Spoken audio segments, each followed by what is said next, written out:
Acara ini didukung oleh Desa Pay, cashless-nya kerabat desa Indonesia. Kita coba lihat bagaimana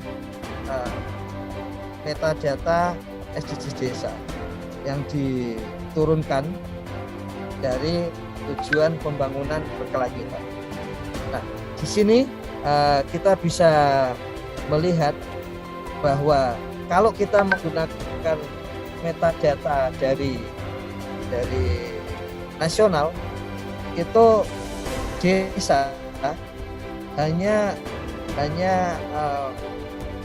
berperan sangat sedikit. Jadi desa itu hanya ada di metadata tujuan SDGs nomor 1 dan tujuan SDGs nomor 10. Jadi nomor 1 itu tentang kemiskinan, kemudian nomor 10 itu tentang bagaimana kesenjangan antar wilayah.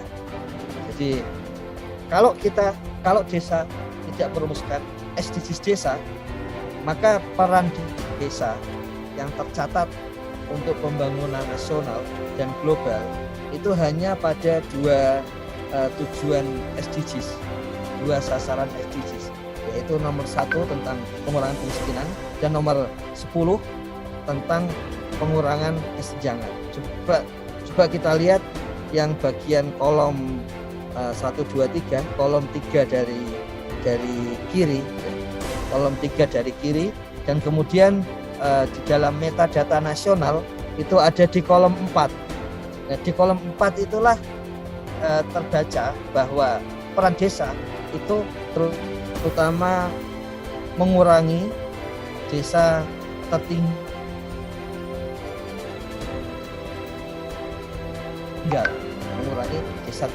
dan menurunkan penduduk miskin di daerah tertinggal, menurunkan penduduk miskin di daerah tertinggal. Jadi sangat sedikit peran desa yang akan tercatat. Sementara begitu kita menjadi SDGs desa, maka peran desa yang tercatat menjadi paling tidak 222 peran desa di level nasional dan kemudian level global. Dan kemudian ada metadata yang hanya ada pada SDGs desa, yaitu metadata tentu saja metadata SDGs nomor 18. Jelas di sini tidak ada metadata global, tidak ada metadata nasional, tapi langsung metadata desa. Jadi posisi metadata SDGs desa seperti itu. Makanya penting untuk memahami metadata SDGs desa dan kaitannya dengan metadata nasional. Kita akan menggunakan sisa waktu untuk melihat satu persatu dulu supaya muncul yang namanya keterampilan itu harus selalu dilatih, gitu, selalu digunakan berkali-kali. Nah, kita akan menggunakan itu beberapa kali, meskipun mungkin tentu saja tidak akan selesai di 1 jam seperti ini, tapi paling tidak sudah bisa merasakan bagaimana peran desa yang akan mulai tercatat. Jadi mulai tercatat peran nasional dan kemudian peran desa-desa Indonesia dalam ranah pembangunan global. Ini bagian dari kalau di masa lalu disebut internasionalisme. Kemudian kalau di masa sekarang kita sebut sebagai hubungan antar bangsa.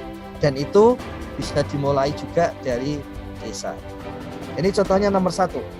Tujuan global adalah mengakhiri segala bentuk kemiskinan dimanapun. Kemudian sasaran globalnya mengurangi setengah proporsi laki-laki, perempuan, dan anak-anak dari semua usia yang hidup dalam kemiskinan di semua dimensi sesuai dengan definisi nasional. Itu sasaran globalnya, mengurangi hampir separuh. Meskipun nama dari sasaran dari tujuan global 1 itu no poverty. No poverty poverty misalnya mestinya adalah 0% kemiskinan. Tapi di sasarannya itu dibuat realistis, separuh akan berkurang lagi di tahun 2030 dari angka 2015. Di tujuan nasional itu disebut sasarannya adalah menurunkan tingkat kemiskinan. Dan itu kemudian di desa, di SDGs desa itu adalah tingkat kemiskinan di desa itu 0%. Jadi SDGs desa menegaskan lagi bahwa tingkat kemiskinan 0%. Ada diskusi menarik Gus Halim dengan para eselon 1 dan 2 tahun lalu ketika mendiskusikan draft ini. Kenapa kita harus 0%? Padahal nasional dan dunia tidak. Gus Halim menyampaikan ya di level nasional bisa sulit, tapi di level desa kemungkinan berhasilnya tinggi. Katakan kalau sekarang itu kemiskinan di desa 13%, berarti ada 97% kemungkinan peluang desa-desa itu bisa tidak ada lagi warga miskin. Dan kemudian ketika tahun lalu dicocokkan dengan DTKS, data terpadu kesejahteraan sosial 2020, di Januari 2020 itu ada 1.000 lebih desa yang catatan di sana itu disebut tidak ada satupun DTKS, tidak ada satupun warga miskin. Jadi di level desa itu bisa saja muncul 0% kemiskinan. Meskipun di level nasional karena menghitungnya itu tidak berbasis desa, maka seakan-akan itu tidak bisa muncul. Tapi untuk masing-masing desa ketika kita mendekati pembangunan pada level mikro, maka itu bisa muncul. Maka sejak itulah kemudian SDG desa itu targetnya yang bagus 100%, target menghilangkan masalah itu 0%. Nah, yang berikutnya di sasaran global, menerapkan sistem dan upaya perlindungan sosial yang tepat bagi semua warga, termasuk kelompok paling miskin. Artinya karena ini berkaitan dengan tujuan no poverty, maka memastikan seluruh warga miskin itu mendapatkan sistem jaminan perlindungan sosial seperti itu.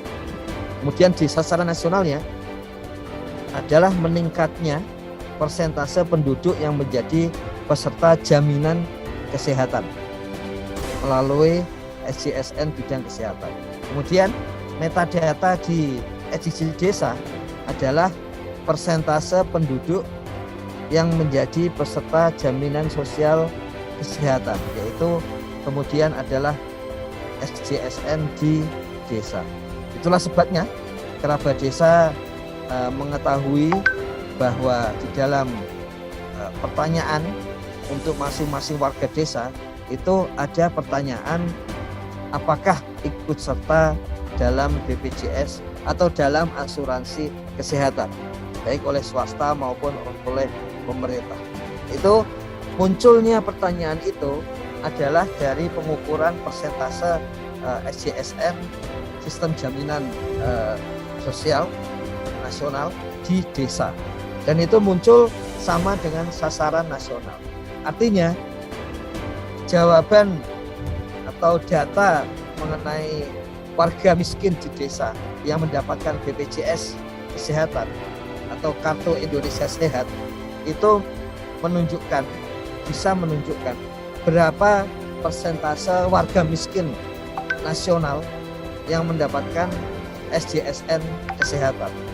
Dan kemudian itu bisa digunakan tentu saja oleh pemerintah, dikirimkan ke UNDP, ke PBB, mengenai berapa warga miskin di dunia yang memperoleh asuransi kesehatan. Dan ini sasaran global itu di level nasional diturunkan kadang-kadang menjadi lebih dari satu sasaran. Misalnya di sini disebut meningkatnya persentase penyandang difabilitas miskin yang menerima bantuan. Jadi artinya warga sudah miskin kemudian difabel. Kalau kita ingat Gus Halim menyampaikan kemiskinan ekstrim itu ada jenis kategori 1 dan ada kategori 2. Dan di kategori 1 itu antara lain disebut sudah miskin sendiri, bisa jadi sendiri, bisa jadi juga lansia, bisa jadi juga sekaligus difabel, kemudian rumahnya tidak layak huni seperti itu. Nah, makanya di dalam pertanyaan SDGs desa itu juga ada pertanyaan apakah menyandang disabilitas, baik itu buta, baik itu tuna bicara, kemudian tunarungu seperti itu. Nah itu digunakan untuk menjawab metadata ini. Nah itu juga menunjukkan bahwa data-data dari desa itu akan menunjukkan peran desa di dalam SJSN Kesehatan Nasional, dan kemudian peran desa-desa di Indonesia, satu persatu desa di Indonesia, satu persatu warga desa di Indonesia, perannya di dalam pembangunan manusia di level global. Dan demikian seterusnya.